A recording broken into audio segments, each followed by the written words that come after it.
are we today? How do we pay our bills? Do we have investors? Should I go back to college? Pivot! Ah! Pivot! I can't sleep!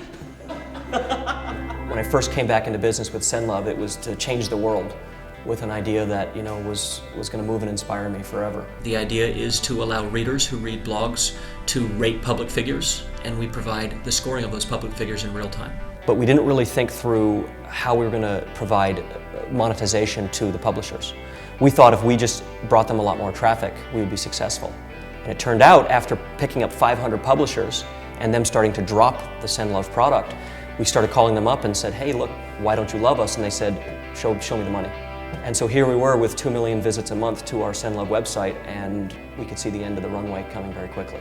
We started off with this big theory that the world wanted to send love and publicly acknowledge each other, and we didn't validate that. We built our piece of useless rocket science for 10 months and spent $500,000 doing it, and it turned out nobody wanted to do it. If we don't raise money with SendLove, it is, no matter how cool of an idea it is, it's just not economically viable.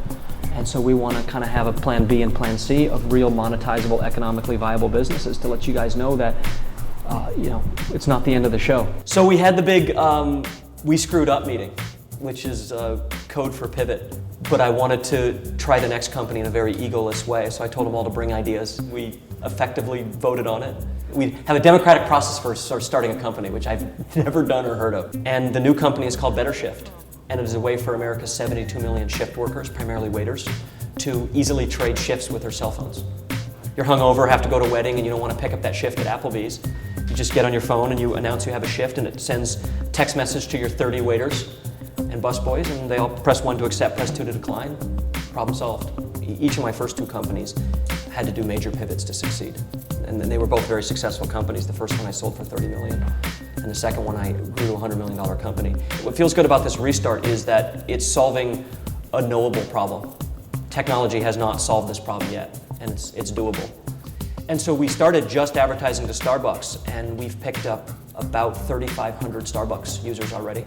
We took out Facebook ads that had pictures of little funny fingers that looked like they were sick. We said, too drunk to go work at Starbucks?